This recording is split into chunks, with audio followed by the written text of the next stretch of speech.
जिनका भी 27 फरवरी को गणित का पेपर है उनके लिए यह वीडियो बहुत ही महत्वपूर्ण होने वाला है।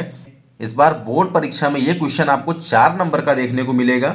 एग्जामिनर इसे लघुत्तरी के रूप में पूछेगा। तो अगले 3 से 4 मिनट इस वीडियो को ध्यान से देखो और जब बोर्ड परीक्षा में क्वेश्चन आए तो आपके चेहरे पे एक अलग सी स्माइल होनी चाहिए, क्योंकि मैंने आपको ऑलरेडी ये क्वेश्चन करा रखा है। बिना टाइम वेस्ट किए हुए वीडियो को हम स्टार्ट करते हैं। क्वेश्चन कह रहा है दो संख्याओं के वर्गों का अंतर 180 है। छोटी संख्या का वर्ग बड़ी संख्या का 8 गुना है। तो हमें ज्ञात करना है दोनों संख्याएं क्या हैं। तो बोर्ड परीक्षा में आपको जैसे सवाल हल करना है मैं आपको एग्जैक्ट वैसे लिख के बताऊंगा किस तरह आपको सवाल सॉल्व करना है। तो चलिए स्टार्ट करते हैं। तो देखिए, सबसे पहले हम लोग छोटी संख्या और बड़ी संख्या को मान लेंगे। माना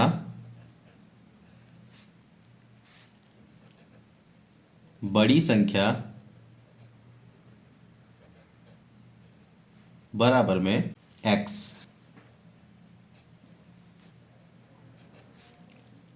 छोटी संख्या बराबर में y। अब इसके बाद आपको क्या करना है, इसके बाद यहां पे लिखना है प्रश्नानुसार।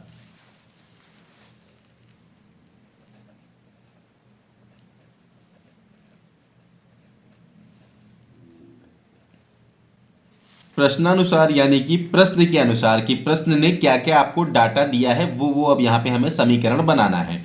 तो देखिए, कह रहा है दोनों संख्याओं के वर्गों का अंतर 180 है। तो हमारे पास संख्या है एक x और दूसरी है छोटी संख्या y। तो इनके वर्गों का अंतर, तो चलिए हम इनके वर्गों का अंतर लेते हैं। एक्स स्क्वायर माइनस का वाई स्क्वायर बराबर में कितना है 180। अब आप ये पूछ सकते हैं कि मैंने Y square minus X square क्यों नहीं लिखा है, क्योंकि बच्चा इधर x जो है वो हमारी बड़ी संख्या है, तो बड़े में से ही छोटा घटाएंगे तब जाके हमारा धनात्मक मान आएगा, पॉजिटिव वैल्यू आएगी। तो ये हो जाएगा हमारा इक्वेशन नंबर 1 यानी कि समीकरण 1। अगला स्टेटमेंट ये बोल रहा है छोटी संख्या का वर्ग बड़ी संख्या का 8 गुना है। तो छोटी संख्या क्या है, y है, तो y का वर्ग बोल रहा है। तो पहले y का स्क्वायर, छोटी संख्या का वर्ग बड़ी संख्या का 8 गुना है, यानी कि बड़ी संख्या x है और इसका 8 का गुणा करा देंगे तो ये 8 गुना हो गई। इसके बराबर है ये छोटी संख्या का वर्ग। ठीक है, ऐसे आपको 2-3 बार पढ़ पढ़ के समझना है कि क्वेश्चन में क्या दे रखा है। तो ये हो जाएगा हमारा समीकरण दूसरा। अब यहां पे दिख रहा है वाई स्क्वायर बराबर दे रखा है 8x। तो समीकरण 1 में भी वाई स्क्वायर है, तो क्या हम इस वाई स्क्वायर का मान यहां रख सकते हैं? बिल्कुल रख सकते हैं। तो हम लिखेंगे कि वाई स्क्वायर बराबर 8x समीकरण 1 में रखने पर।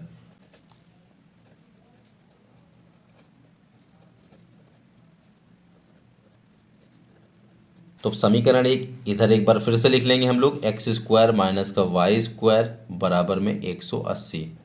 एक्स स्क्वायर माइनस का वाई स्क्वायर की जगह लिख देंगे 8x बराबर में 180।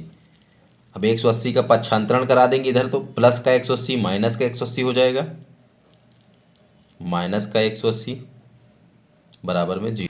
तो आपको गुणनखंड करना तो आता ही होगा। एक्स स्क्वायर के बगल में जो संख्या लिखी होती है उसका गुणा आखिरी में कराते हैं, बट यहाँ पे कुछ नहीं लिखा तो यहाँ पे 1 लिखा होता है, तो 1 का गुणा हम आखिरी में कराएंगे, 180 आएगा।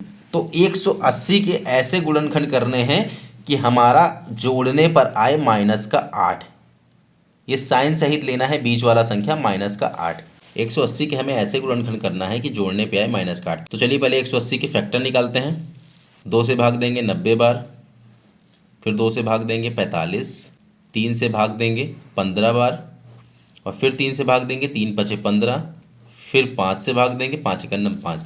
यानी कि इसका जो एलसीएम आया है उसके फैक्टर आ गए हमारे पास 2 गुणे 2 गुणे 3 गुणे 3 गुणे 5। अब हमें क्या करना था, माइनस का 8 लाना है, ये ध्यान रखिएगा। 3 त्रिक 9, दुनाई 18, ठीक है, और ये 2 और 5 10, तो 18 गुणे 10 बराबर होता है 180। एक कंडीशन हमारी सेटिस्फाई हो गई गुणे वाली। अब देखिए, हमें ऐसा जोड़ना है कि माइनस का 8 आए। अब हमें ऐसा जोड़ना है कि माइनस का 8 आए, तो हमें बड़ी संख्या रखनी पड़ेगी माइनस और छोटी संख्या रखनी पड़ेगी प्लस। जब हम इसको घटाएंगे तब जाके माइनस का 8 भी आ जाएगा, क्योंकि बड़ी संख्या का साइन माइनस है। दोनों पक्षों में x से गुणा करा देते हैं।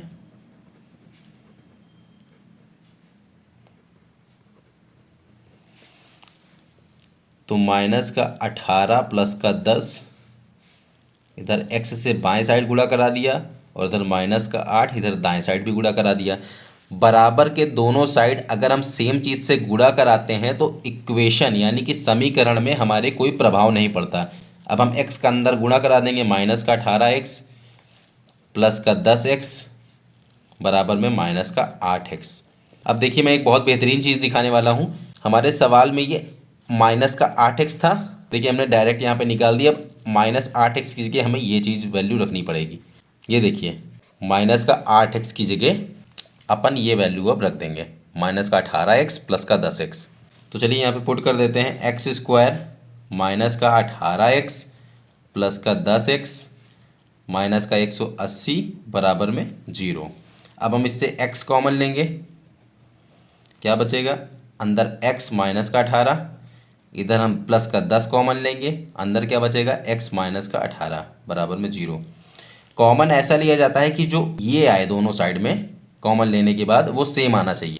अब देखिए इसमें से x माइनस 18 यहाँ पर भी है, x माइनस 18 यहाँ पर भी है, तो इसको हम कॉमन ले लेंगे। x माइनस 18 हम कॉमन लेते हैं तो क्या बचेगा, यहाँ बचेगा x एक ब्रैकेट में और आगे है प्लस का 10 बराबर में 0। अब हम इसको बराबर 0 के कर देंगे और फिर इसको बराबर 0 के कर देंगे, तो x माइनस का 18 बराबर में 0 और एक साइड में कर देंगे x प्लस 10 बराबर में 0।